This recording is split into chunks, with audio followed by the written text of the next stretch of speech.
Is this, oh my God, this is extra battery. Seems like run out. This is cold here, you know. Hope not. Oh my God, sometimes I run out of my batteries. Terrible.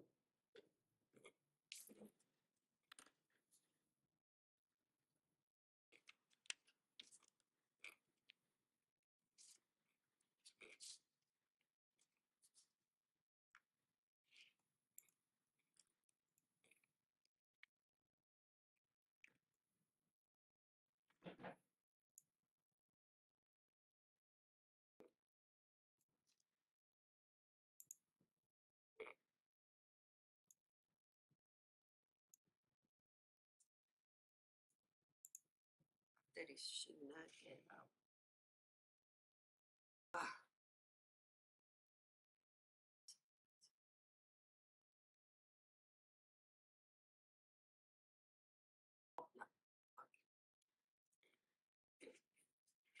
There's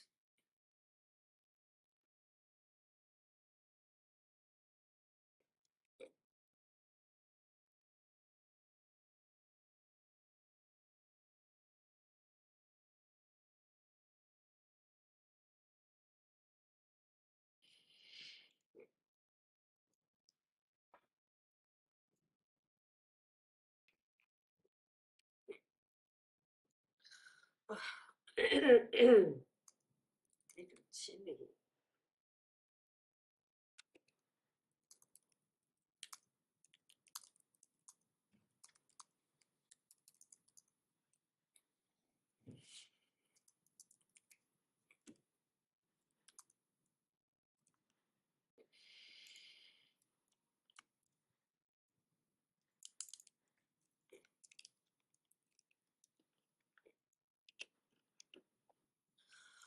All right, let's see.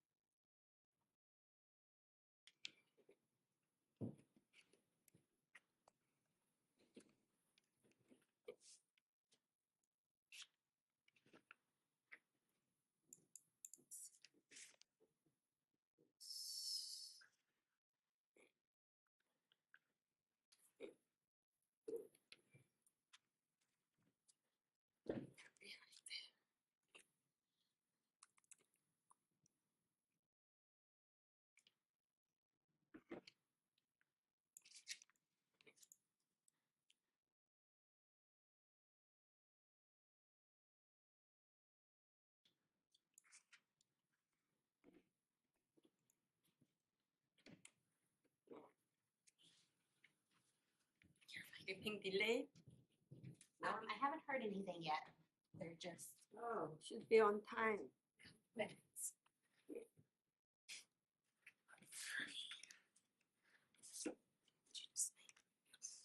thank you so much. What happened? Down. It's what happened?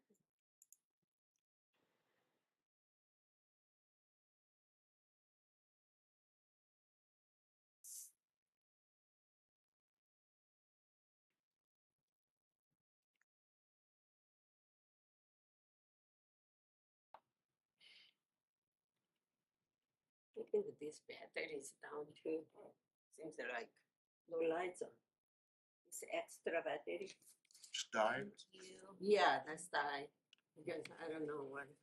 Because this here is too cold, that's why. I don't want it to die. Please don't die.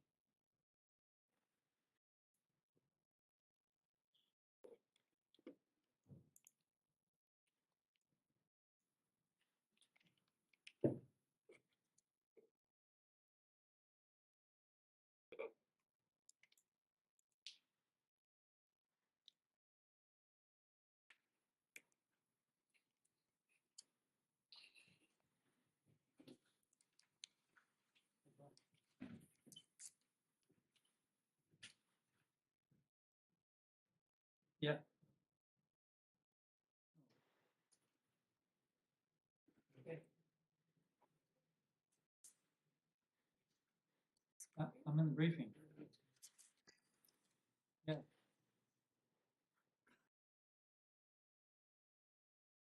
Unless I saw a cook with a desk. Right.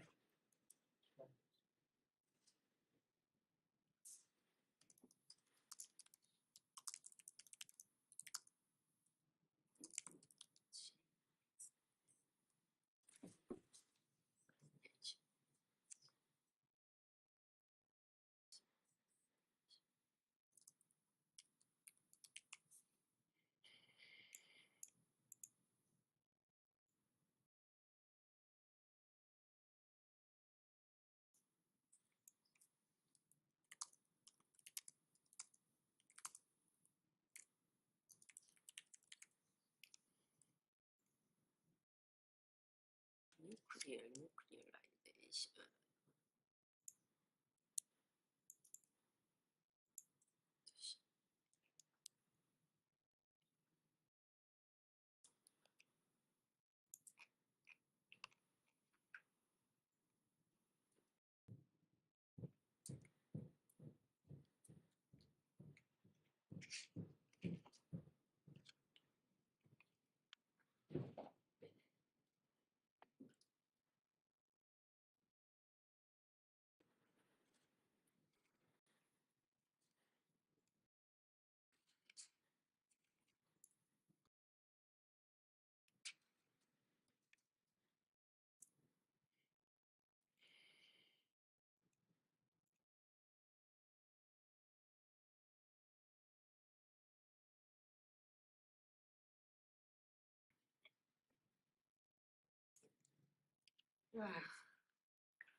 Real estate.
It's a little chilly.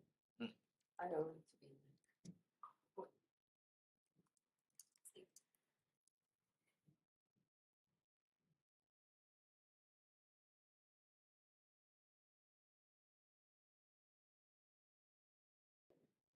Hi. You late or what? Coming. Oh, you coming? They coming? No. Come on, switch. Oh. John.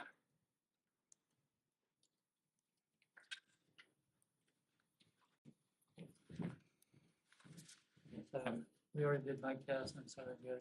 Okay. Sounds good. Mics are turned up. We just ready to hit the play. Yeah. Talk to the recording. Sounds good. All right. Thank you. Oh, John. Yeah. Uh-huh. Take care. Have a good one.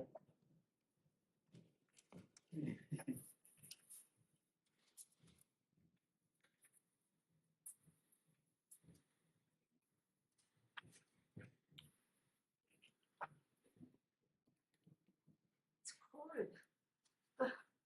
It's a good idea you should bring some blankets.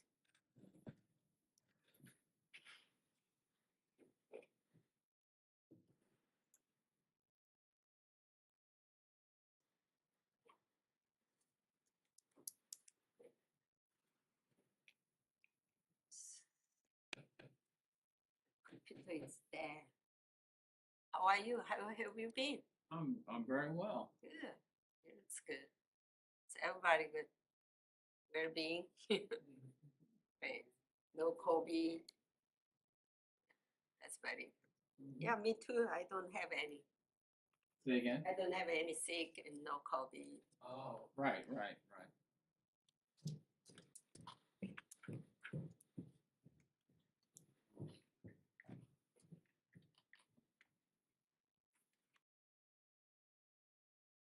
Because you got vaccines, second dose, 2 dose. Hard. Oh my God. I bring a little something to block the AC then. Yes. The seat's actually pretty good because it's not, I see. just in case. I should bring blanket. That would be Cool. the next step.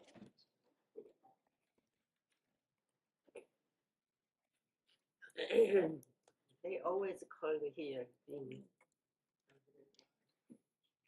20 years. Yeah, I think, Yeah, Yes, because 60. they have a cameras and.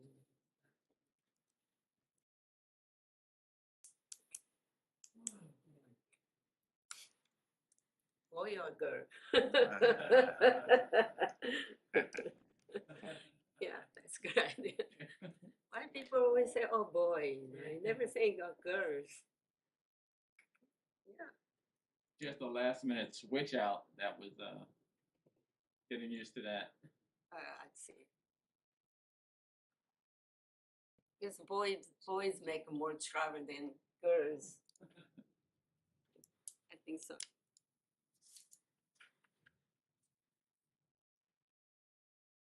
That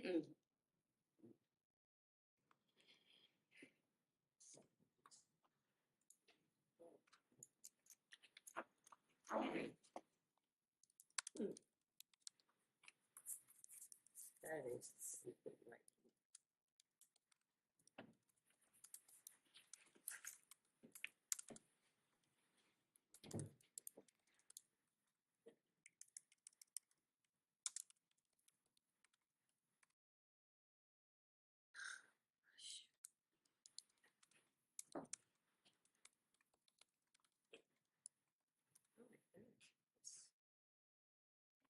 Something kind of weird.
Yeah. Happens sometimes. Yeah.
all the way down to her left.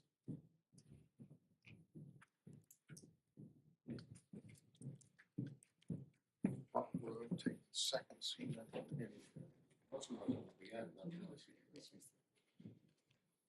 not taking any. Am I taking the seat? No. Oh, okay.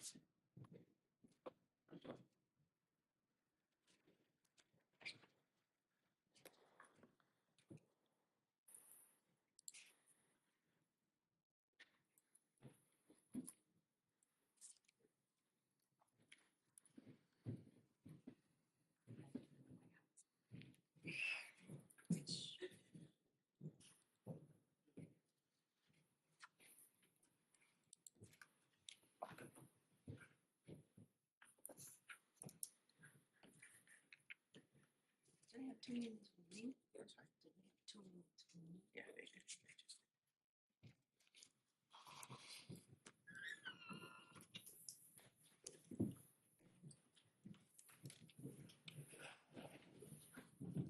Good afternoon. Apologize for the late start. Let me start by saying that we are absolutely heartbroken to learn of the killing of Palestinian-American journalist Shireen Abu Akleh and injuries to her producer Ali Samudi today in the West Bank. We send our deepest condolences to Shireen's family, her friends and loved ones, and strongly condemn her killing, as we do the killing of journalists around the world. Shireen was a veteran reporter. She was followed closely by those who care about the region and is mourned by all who knew her. The Secretary spoke just 1 week ago on World Press Freedom Day about the fundamental role journalists play in the free flow of information, ideas, opinions, including dissenting ones, as being essential to inclusive and tolerant societies. It is heart-wrenching to see the killing of another journalist just 1 week later. We call for an immediate and thorough investigation and full accountability. Investigating attacks on independent media and prosecuting those responsible are of paramount importance. We will continue to promote media freedom and protect journalists' ability to do their jobs without fear of violence, threats to their lives or safety, or unjust detention. Her death is a tragic loss and an affront to media freedom everywhere. With that, I'll take your questions. Thanks. Matt, I see you have a minder with you today. Yeah, I'm very glad to see it. Yes. My boss, this is Anna. Ned, Anna. Good to meet you. We'll talk later today. Yes.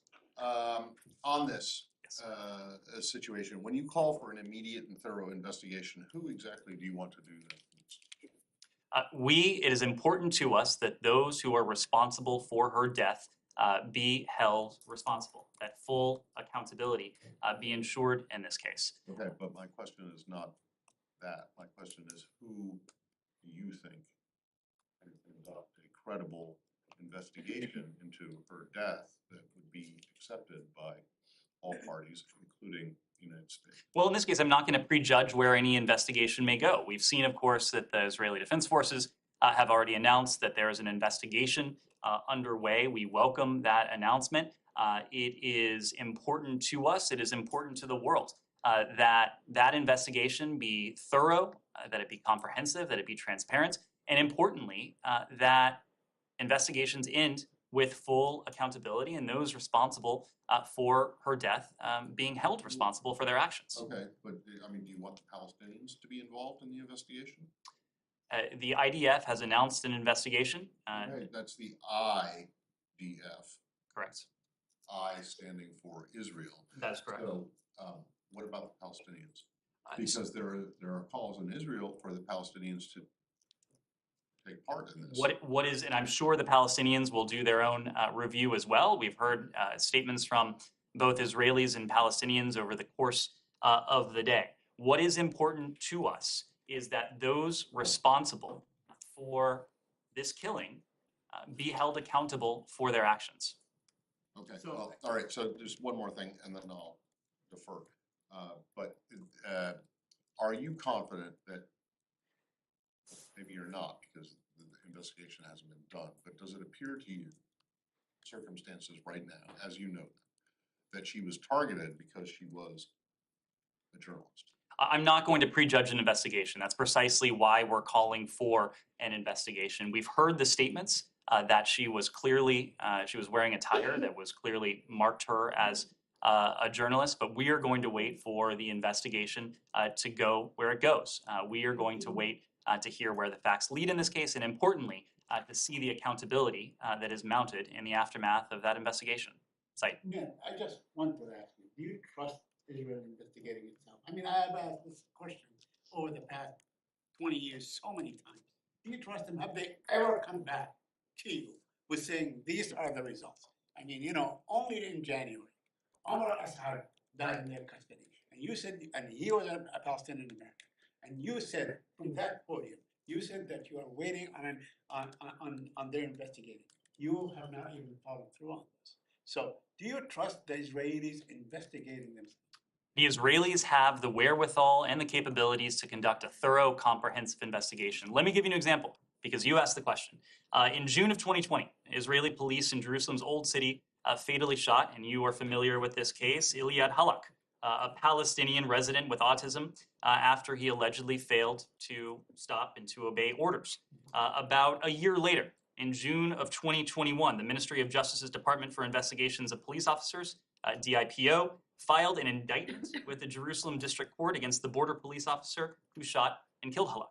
Clearly, Israeli authorities have the wherewithal to conduct a thorough, comprehensive investigation.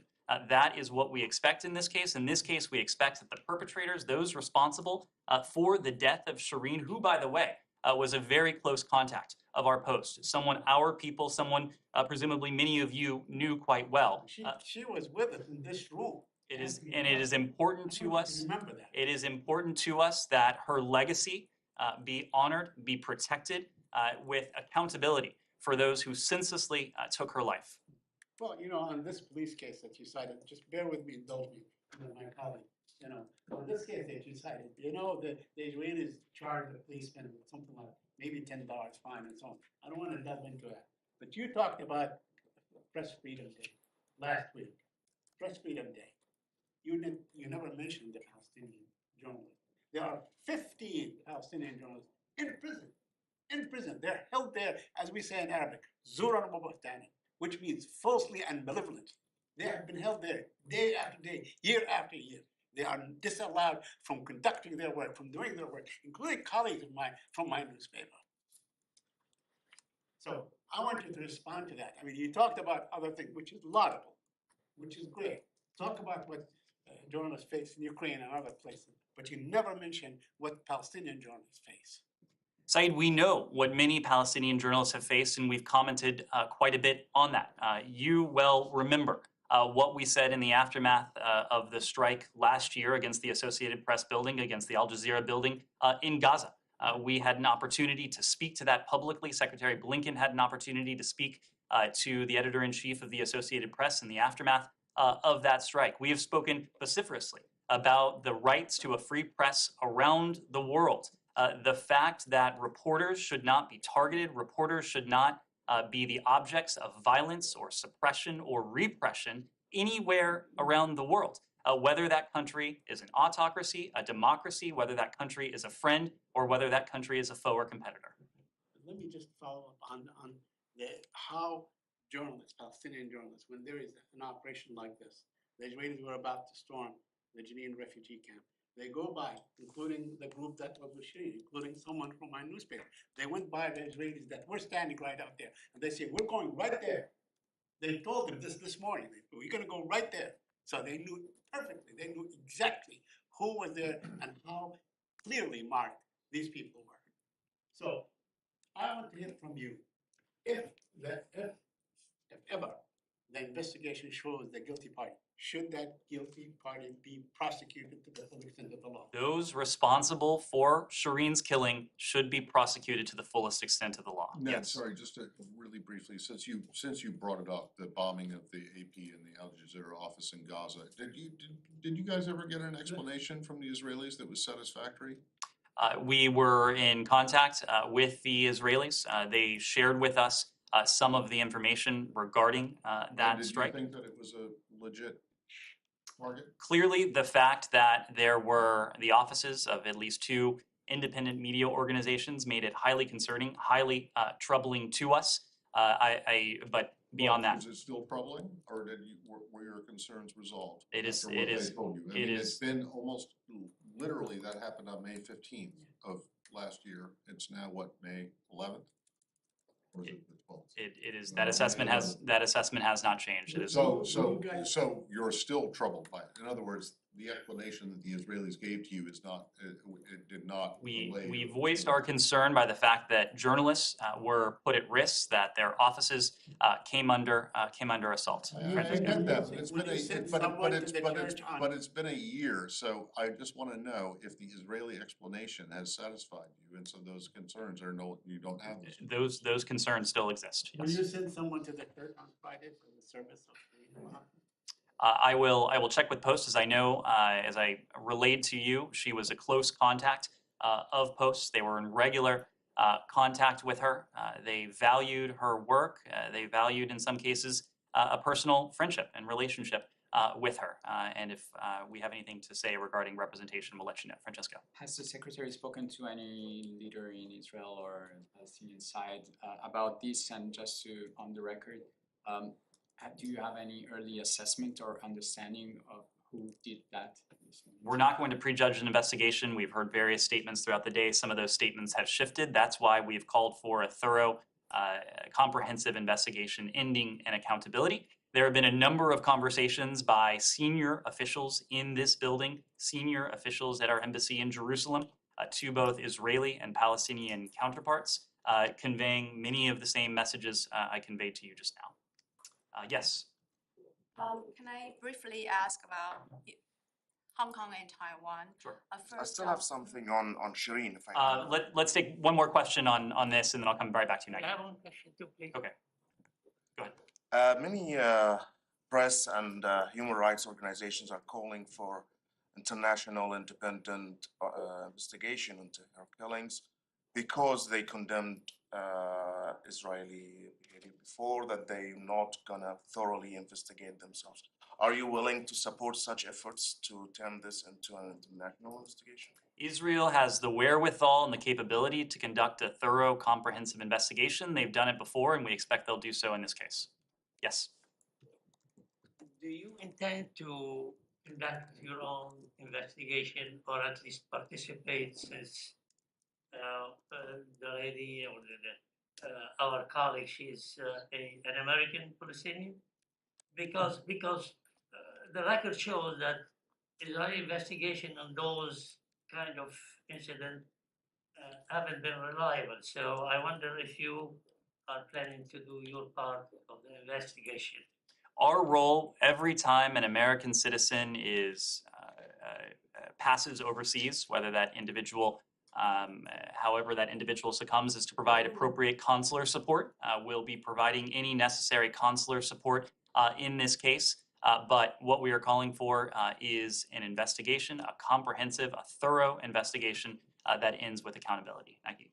Yes. On Hong Kong, do you have anything on the arrest of the Catholic Cardinal Joseph Zen? And separately, if I may, can you recap the U.S. policy toward Taiwan? Does the U.S. support Taiwan independence? I'm asking because the Taiwan President Tsai has already said there is no need to declare Taiwan independence because Republic of China was established in 1912. Thanks, Nike. We discussed this a bit yesterday, but let me just reiterate that our policy towards Taiwan has not changed. The United States remains committed to our long-standing One China policy, which is guided by the Taiwan Relations Act, the 3 U.S.-China joint communiques, and the 6 assurances. To your question, we do not support Taiwan independence, and we have repeatedly made this clear, both in public and in private. Though the United States does not have diplomatic relations with Taiwan and does not support Taiwan independence, we do have, as you know, a robust unofficial relationship with Taiwan, as well as an abiding interest in maintaining peace and stability across the Taiwan Strait. In terms of Hong Kong, I expect we'll have more to say on this later today, but we do strongly condemn the arrests of Cardinal Joseph Zen, Margaret Ng, Kwai Po Kwong, and Denise Ho in arresting these veteran activists, scholars, and religious leaders under the so-called national security law. Hong Kong authorities have again demonstrated that they will pursue all means necessary to stifle dissent and undercut protected rights and freedoms. We call for the immediate release of all of those who remain in custody. And of course, we continue to stand with the people of Hong Kong. Jenny. Do you assess the frequent deployment of Chinese PLA airplanes to Taiwan Strait is sending the wrong message to the people of Taiwan and may actually push them to the direction like PRG does not want to see, which is trigger the Taiwan independence movement?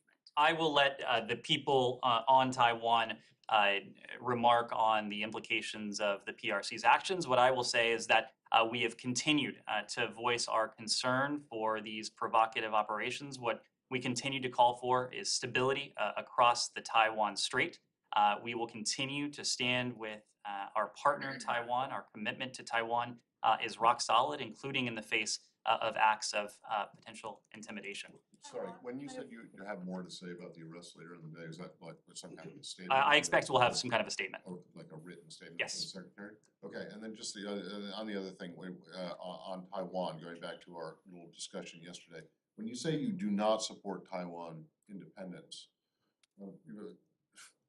fine, but you sell them weapons. You send official delegations there, professional delegations. You push for their inclusion,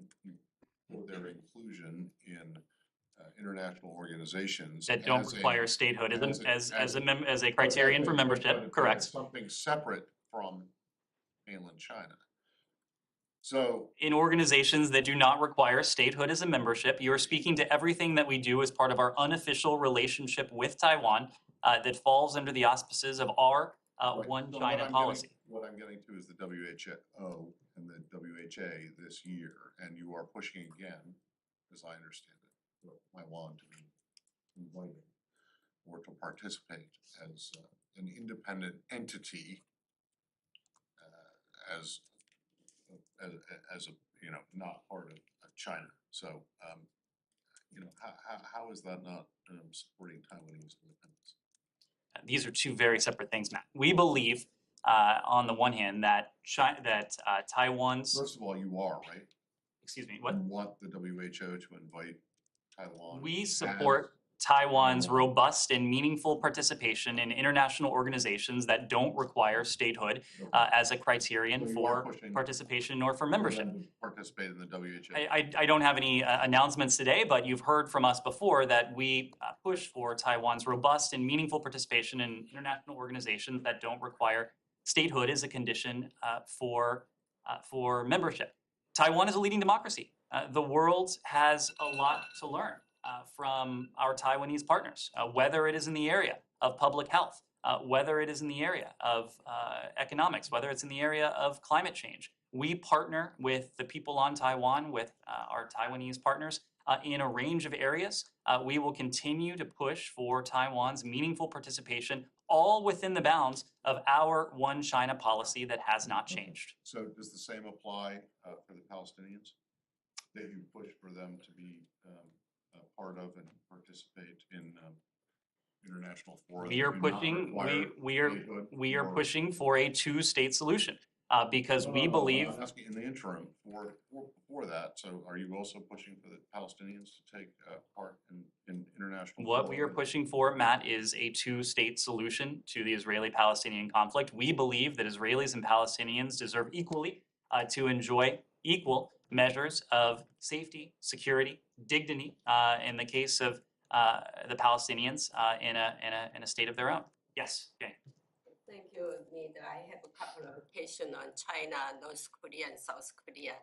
First question, the South Korean President Yoon said that recently he would provide drastic economic support to North Korea if it achieves substantial denuclearizations. On 8 after North Korea has denuclearized first, how does it compare to the U.S. policy toward North Korea? Well, yesterday, I don't know that you were here, but we did offer congratulations to the new South Korean president, Yoon Suk-yeol, On his inauguration, we made the point that the U.S. ROK alliance is rooted in close friendship. It's the linchpin for peace, security, prosperity in the Indo-Pacific, and we have and will continue to coordinate closely with our treaty allies in the ROK across all variety of challenges and opportunities. And of course, when it comes to challenges, there is no more pressing challenge than that posed by the DPRK's WMD programs, its nuclear weapons, its ballistic missile programs. We will, as I said, coordinate closely to address the threats that they pose. And the fact is that we share an objective together with our allies in the ROK, together with our allies in Japan. That is the complete denuclearization of the Korean Peninsula. How we get there, the steps, what that will look like, is something we will continue to coordinate closely on with our allies in the ROK and Japan. We know and we agree as allies that it will require principled dialogue and diplomacy.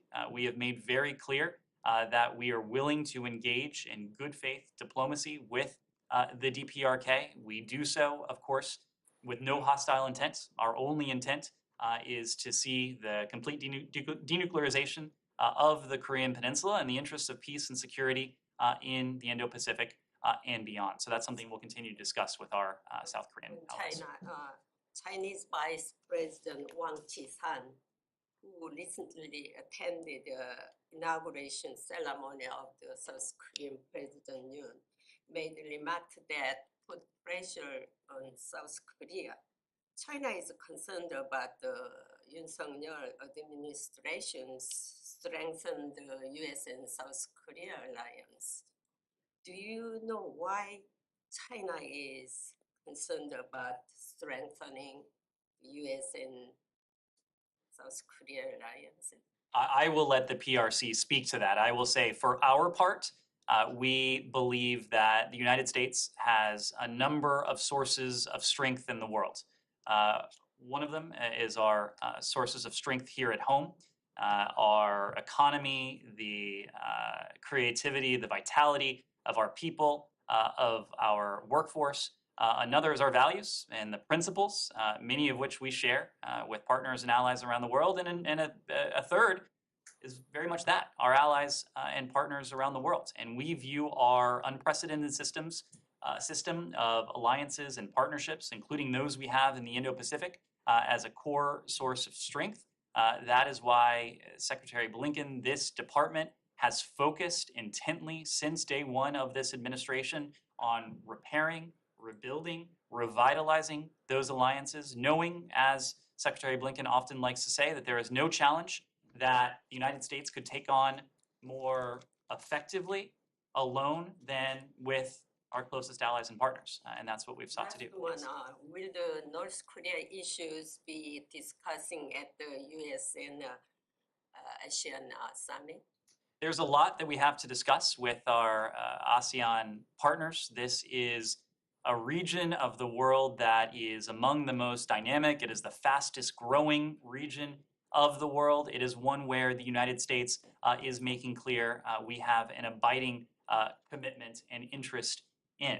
The fact that this leader-level summit is taking place in Washington, D.C., the fact that it has not taken place in recent years, I think underscores our commitment to Southeast Asia, to ASEAN centrality.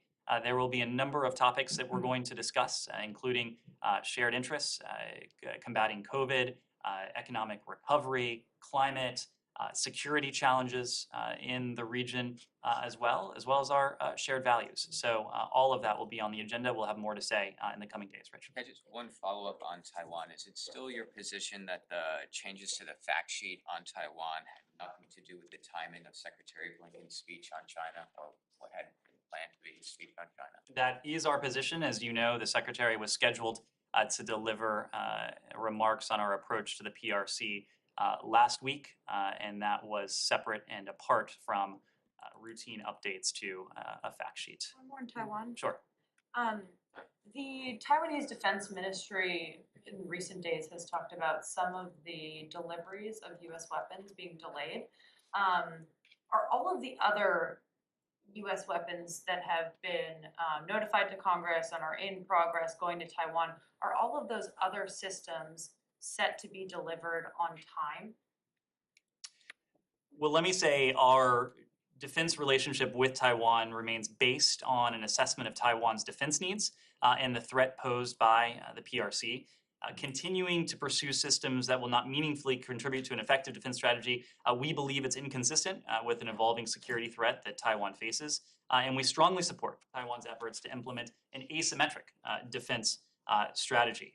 As you know, we have continued to provide Taiwan with the security assistance that together we deem most necessary. I can't give you an update on the pace of those deliveries, but if there's anything additional we can share, we will. Do you guys not specifically track the pace of those deliveries? What is US policy about when you want those deliveries to get there? I mean, I know it's sort of out of your hands once it goes to the companies that are producing these weapons, but surely you guys are focused on this. So when do you want those weapons to get to Taiwan? Well, we want to see those systems delivered to Taiwan just as soon as they need them, and that is based on a need assessment and a needs assessment. It is something that we routinely do with our Taiwanese counterparts. I'll say that air defense systems and artillery, these are critical to supporting Taiwan's self-defense. The swift provision of Taiwan defensive weaponry and sustainment via our FMF, our foreign military sales, and our direct commercial sales, or DCS, we believe it's essential for Taiwan's security, and we'll continue to work with industry to support that goal, based in part on the assessment that I mentioned before. Since 2017, the executive branch has notified Congress of over $18 billion in arms sales to Taiwan. Of course, we can't provide details on ongoing defense procurement discussions, but those discussions regarding Taiwan's needs Just are final question on constantly this. The Ukraine war, has the deliveries of weapons to Ukraine at all impacted the scheduled deliveries of weapons to Taiwan? These are two very different security challenges. The vast majority of emergency military assistance to Ukraine is being delivered via the Presidential Drawdown Authority that you've heard from. That is to say, it's being directly delivered out of DoD inventories. Taiwan, on the other hand, its defense procurements of defensive weaponry and sustainment are conducted via FMS, the foreign military sales, and the direct commercial sales, which are subject to the standard contracting and manufacturing process. Yeah, off the top of your head, how many other non-state entities do you guys sell weapons to for self-defense? We'll come back to you if we have anything to add. In other words, none. I don't know if there's another example, Matt, to your question. Okay. Sure, Ukraine. I wonder if you had any comment on this idea of a Marshall Plan style plan for rebuilding Ukraine. The top president of the European Investment Bank sort of today pledged support for that. Said the EU's lending arm would back that, but they're also saying they want to make sure that Europe is not left alone, make sure the US contributes to that. You know, is there a plan in place to get involved with that as a joint effort with the Europeans? It's something that we are absolutely prepared to take part in. We have led the world already, and of course we have a legislative proposal that is awaiting action before Congress when it comes to more immediate support to the people and the government of Ukraine. So we are very much focused on the near term, but we haven't lost sight of the longer term. And it is our hope that we will be in a position to help the Ukrainian government, the Ukrainian people, rebuild and reconstruct in the near term. Of course, the first order of business is bringing this Russia's aggression to a close. We're focused on that. We are focused on providing economic support to the government of Ukraine in the meantime. We're focused on providing humanitarian support to the people of Ukraine in the meantime. And we're focused on providing security assistance to Ukraine in the interim as well. But when there is an opportunity to help rebuild Ukraine to emerge from the destruction that the Kremlin has wrought across parts of the country, the United States will be there for that as well. And separately, the Russians announced today a list of companies that are sanctioning energy companies, including subsidiaries of Gazprom in parts of Europe. Do you have any response to that? Does that impact your efforts on energy and keeping gas prices down? No, I don't have any response to that. What we're doing is focusing with our allies and partners, very similar to what we're doing in the other context we just discussed, on the near term and providing our allies and partners, including those in Europe, with the energy supply that they need in the interim. We're doing that through with a coordinated release from various strategic petroleum reserves around the world. We are doing that by surging energy supplies, working with partners around the world as we look towards the longer term. And over the longer term, it is about lessening our reliance, lessening our collective dependence on Russian energy sources, lessening our dependence on fossil fuels in general, so that countries around the world, whether they're in Europe or elsewhere, cannot be held hostage, cannot be subject to Moscow or any other country attempting to use energy as a weapon, yes. The White House has repeatedly said that Vladimir Putin doesn't have a way out right now, while experts have said a cornered Putin is a dangerous Putin. Is the State Department providing a clear off-ramp through diplomacy? And if it's not, when's the time to do that? Well, you mentioned the off-ramp yourself. The off-ramp is very simple, it's straightforward, it's genuine diplomacy. The State Department, this administration, provided an off-ramp well before President Putin decided to launch this war against Ukraine. I made this point the other day, but many of us, in fact, were with us when we traveled to locations around the world, working bilaterally with Russian counterparts, but also working multilaterally through the Organization for Security and Cooperation in Europe, working multilaterally through the NATO-Russia Council in an effort to forestall what was then our concern, that Vladimir Putin would go forward with his war against Ukraine. Once he did make that decision, the off-ramp of diplomacy, it has not closed. What has not been the case, however, is there has not been a Russian partner, there has not been a Russian negotiator that has had the inclination or the ability to engage in good faith diplomacy and dialogue with their Ukrainian counterparts. We know from our Ukrainian counterparts that they are ready, willing, and able to engage in the type of diplomacy that we believe must be the off-ramp that you've spoken of. Russia has heretofore shown no indication that they are, as of yet, ready to accept that off-ramp.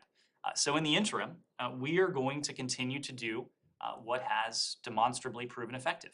We are going to continue to provide our Ukrainian partners with the defensive security assistance they need to continue to fend off some of these vicious attacks, to continue to protect their freedom, to protect their democracy, to protect their independence, and to protect their homeland. All the while, we're going to continue to mount economic costs and financial costs on the Kremlin and all of those who are enabling this war of choice, because that's what it is. It's awfully ironic to speak of the party that is engaging in a war of choice of not accepting an off-ramp. The off-ramp is clear. It has been clear. The Kremlin's choice has been to wage war, just not to pursue that off-ramp just yet.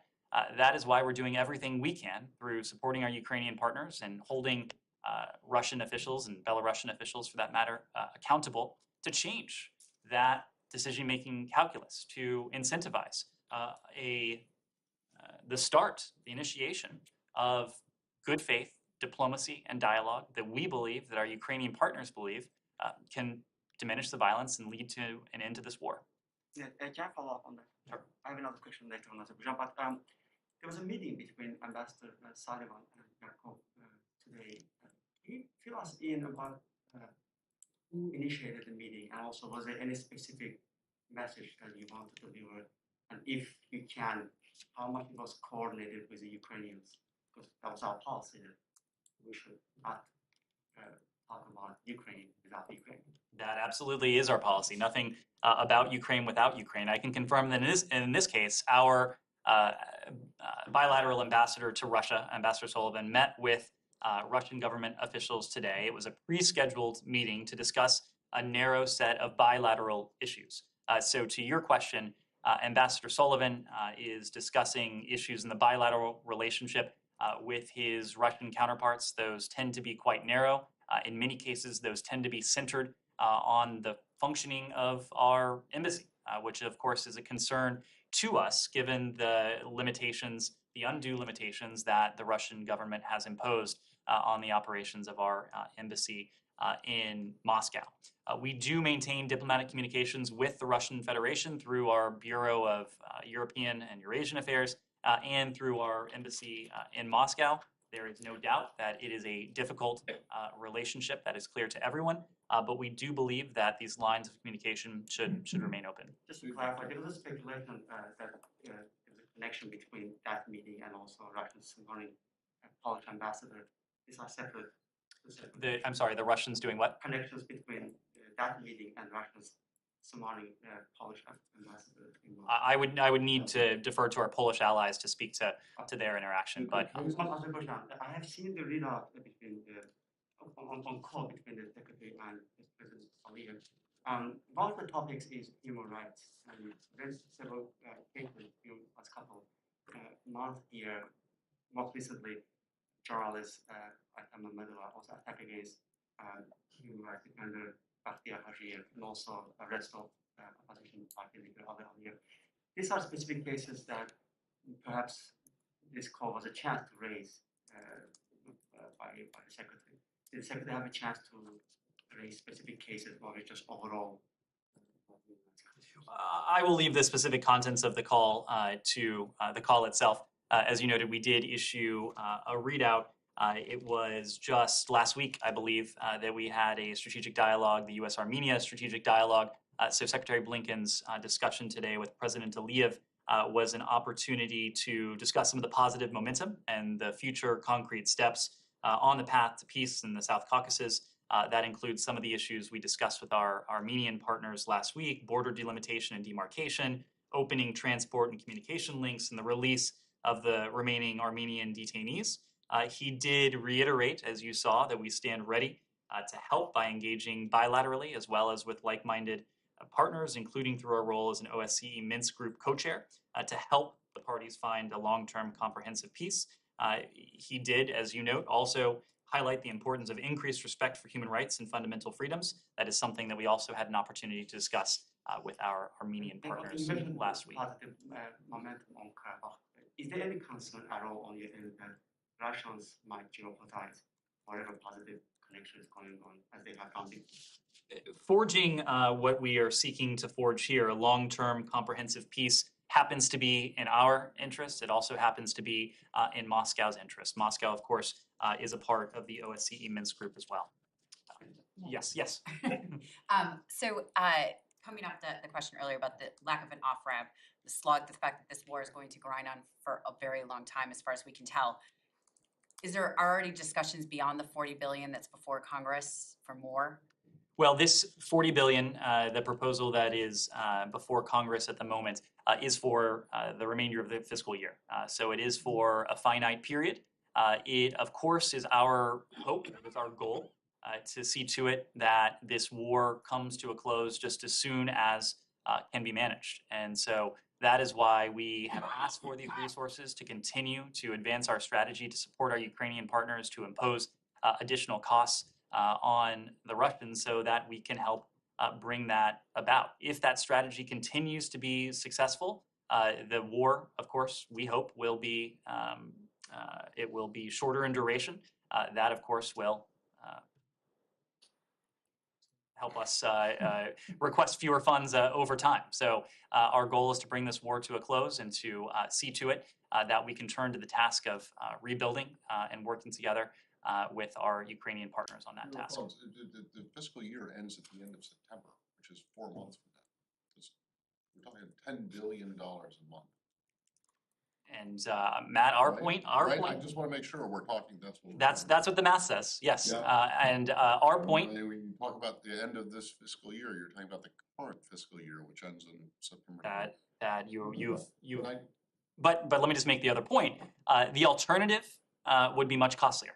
The alternative to doing nothing in the face of aggression, to doing nothing in the face of what we're facing in terms of global food supply, what we are facing in terms of the broader implications of Russia's war, and what indifference or what inaction could spell around the world, that would be far costlier. Okay, I wasn't trying to cast aspersions on it. I You- just wanted you to make never sure are, the timeline was correct. Back to Ambassador Sullivan's meeting, and did the cases of the remaining American detainees come up? Did he raise them? I'm sure you're aware that I believe Brittany Griner has a hearing coming up, a court hearing on the 19th, so next week. Is there any movement? Did he raise them? Did he get any? And I am sure you are aware that we just don't discuss these elements in public. Well, did he raise the cases without naming names? You know that we don't even go that far. I made this point before, but in the days and the weeks and the months prior to the release of Trevor Reed, we did not discuss the specifics of our efforts beyond saying that securing the release of Americans who are wrongfully held around the world is of paramount importance to us, and it's something we're always working on. Michel, Yeah. let me move around a little bit. I just want to ask on this point, you just mentioned that you want to bring the war to an end. You'd like to see this war brought to an end as soon as possible. If, as part of that strategy, for you to say, announce that you are willing to discuss Russia's concerns, including the expansion of NATO, or the non-expansion of NATO to countries like Ukraine and Georgia and Finland and so on. As a part of that, would you do this as a peace offering? Two separate issues. Before Vladimir Putin chose to wage this war, we made very clear that we were prepared to discuss some of the purported concerns that Russia had put on the table. And there were concrete steps, at least there were concrete discussions that we thought were in the offing that would advance the security of the transatlantic community, that is to say the United States and our European allies and partners, as well as to address some of the stated concerns of Moscow. Of course, Russia rejected that. And if you might recall, they went to war on February 24th before even responding to the written proposal that we had put forward. When it comes to NATO, Saeed, we have been very clear that for us, NATO's open door means an open door. That is important, and it is something for us that is non-negotiable. Saeed, or Michel. Any updates on the talks with Iran? No updates to offer. We are still in the same place since we last talked about it. It is still our assessment that if we were able to achieve a mutual return to compliance with the Joint Comprehensive Plan of Action, that it would manifestly be in our national security interest, because it would once again put permanent and verifiable limits on Iran's nuclear program, a program that has been in many ways unconstrained since 2018, and a program that has galloped forward in ways that are unacceptable to us. We don't have any more to share than what we discussed last time. Simon. Sorry, let me move around. Courtney, and then Gita. Or do you want to stay in Iran? Follow up Yes. on Michelle.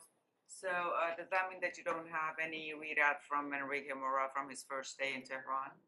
I am confident that our team will be in touch with Enrique Mora and his team. Of course, he is still on the ground, but Enrique Mora has been conveying messages back and forth.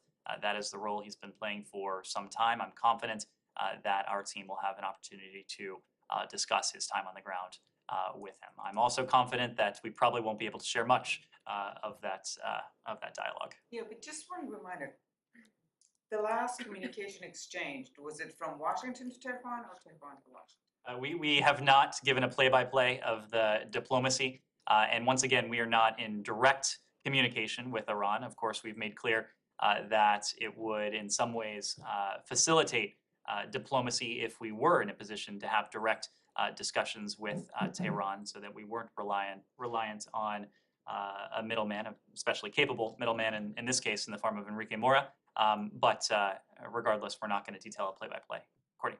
Just to return to Simon's earlier question about rebuilding efforts for Ukraine, is it the administration's policy that you do not want to commit funds to such an effort until Russian forces are completely out of the country?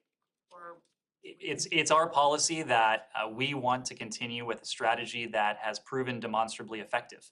And right now we are investing heavily in that strategy. That's why the legislative package that is before the Hill is primarily comprised of security assistance. Security assistance that to date has been a key enabling facet of the effectiveness that our Ukrainian partners have been able to achieve on the battlefield, but it also has economic assistance, it has humanitarian assistance, it has assistance in the realm of food security as well.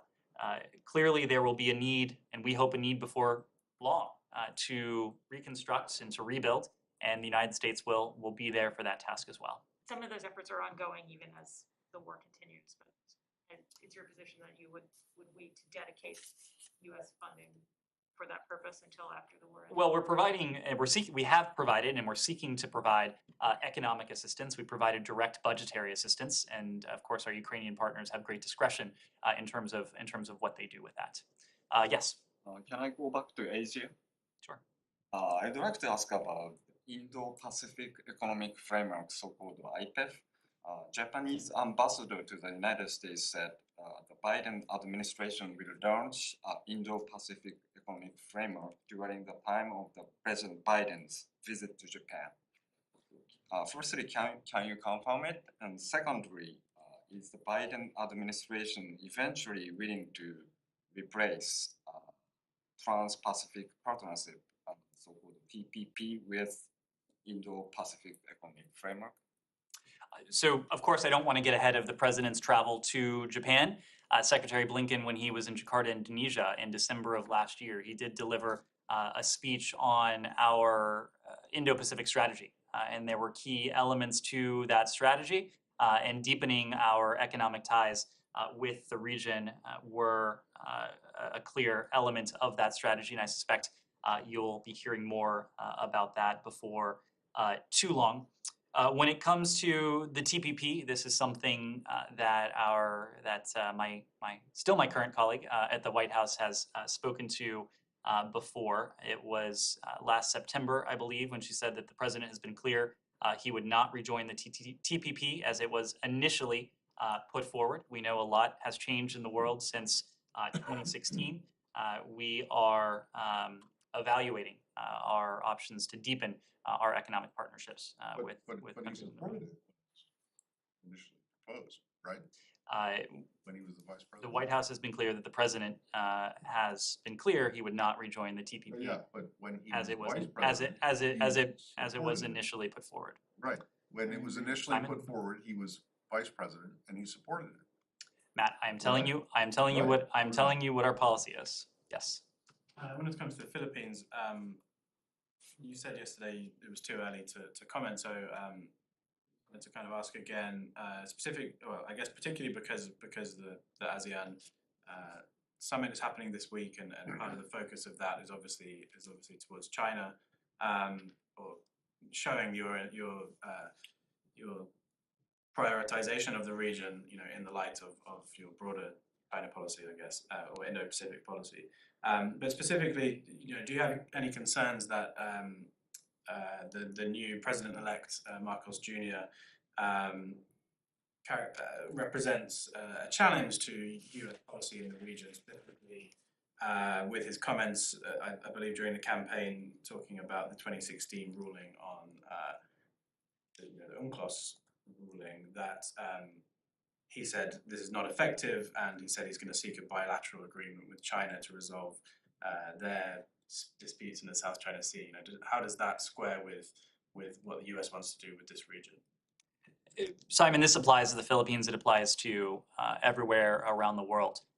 We will judge and we will operate within the confines of our bilateral relationship based on what happens once an individual or a party is in office. And when it comes to Ferdinand Marcos Jr., you heard from the Secretary earlier today that we congratulated him. We congratulated the people of the Philippines on their successful election. We look forward to working with the President-elect to strengthen the enduring alliance between our two countries. It's a special partnership that is rooted in a long and deeply interwoven history, shared values, shared interests, and strong people-to-people ties. We'll continue to collaborate closely with the Philippines to promote respect for human rights and to advance a free, open, connected, prosperous, secure, and resilient Indo-Pacific. that will be at the top of our agenda. We look forward to seeing Foreign Minister Locsin when he is here at the ASEAN Summit later this week, and I suspect that we will be able to engage with the incoming Marcos government in the near term. And specifically on the 2016 ruling, does the US still see that as relevant to resolving the South China Sea disputes? We still stand by that ruling. We issued a statement not all that long ago, underscoring that the South China Sea, as we know, contains some of the world's busiest shipping lanes, trillions of dollars in merchant shipping transit annually. We have to remain vigilant to any effort to unlawfully restrict navigational rights and freedoms in this vital waterway. It serves as a lifeline to so many economies. And we reaffirm our statement of July of last year regarding the maritime claims in the South China Sea, and we stand by that. Ned, I must admit that I don't expect a whole lot of an answer from this, but given the history here, the United States and the Philippines, and the fact that the United States played such a pivotal role in the ouster of Bongbong Marcos's father, do you have any concerns about the return of the family? Matt, as I just said to Simon, we look forward to working with the incoming government. In other words, no? We know that we have enduring shared values and shared interests. It is at the top of our agenda, and we expect it's at the top of the agenda of the incoming administration in Manila to work to advance those. So you're prepared to start on a fresh page. And the history doesn't. Our bilateral relationships are contoured by what happens when parties come to office. I also expect it's going to be very brief, and that is, I saw the joint statement out of the Marrakesh anti-ISIS meeting. I just want to know if you guys have anything if you have anything to add to it, or if there's anything in particular that you wanted to highlight from this that you thought was a particular success or a particular accomplishment. Well, our Undersecretary of State for Political Affairs, Toria Nuland, is there representing us. There was a joint statement released. She did have an opportunity to speak before the cameras earlier today. It's my understanding that she spoke to some of the salient points of that discussion. But again, I'd point you to that joint statement. Sorry, one more on Marcos. Sure. Could you just state whether the president-elect is welcome in the United States? He hasn't visited, I think, for 15 years. Given he and his mother are facing this court ruling, I think in Hawaii, is the new president of the Philippines welcome in the US? We look forward to engaging with the incoming Marcos administration, again, to pursue those shared interests and those shared values. Thank you very much. Thanks. Thank you.